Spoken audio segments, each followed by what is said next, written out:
মধ্যপ্রাচ্যের উত্তেজনা আরও ছড়িয়ে পড়ছে।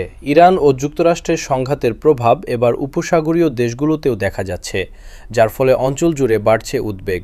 উপসাগরীয় দেশগুলো ক্রমেই উদ্বিগ্ন হয়ে উঠছে, কারণ ইরানের পাল্টা হামলার প্রভাব এখন বেসামরিক অবকাঠামোতেও পড়ছে বলে অভিযোগ উঠেছে। বাহরাইনে একটি পানি শোধন ও লবণাক্ত পানি বিশুদ্ধকরণ কেন্দ্র ইরানি ড্রোন হামলায় ক্ষতিগ্রস্ত হয়েছে বলে জানানো হয়েছে। এই ঘটনার পর আশঙ্কা তৈরি হয়েছে যে উপসাগরীয় দেশগুলো সরাসরি এই সংঘাতে জড়িয়ে পড়তে পারে।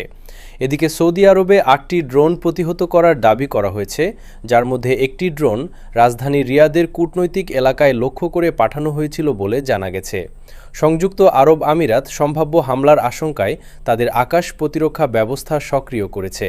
অন্যদিকে বাহরাইনে একটি ড্রোন ভূপাতিত করার সময় পড়ে যাওয়া ধ্বংসাবশেষে ৩ জন আহত হয়েছেন এবং একটি বিশ্ববিদ্যালয়ের কিছু অংশ ক্ষতিগ্রস্ত হয়েছে বলে জানানো হয়েছে।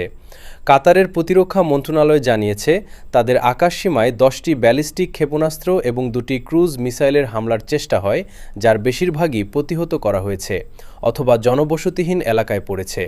এই হামলাগুলো ঘটেছে এমন এক সময় যখন এর আগের দিন যুক্তরাষ্ট্র দক্ষিণ ইরানে একটি মিঠাপানির প্ল্যান্টে হামলা চালায়, যা গুরুত্বপূর্ণ অবকাঠামো লক্ষ্য করে হামলার আশঙ্কা আরও বাড়িয়ে দিয়েছে। বিশ্লেষকদের মতে এই পরিস্থিতি মধ্যপ্রাচ্যের নিরাপত্তা পরিস্থিতিকে আরও জটিল করে তুলতে পারে।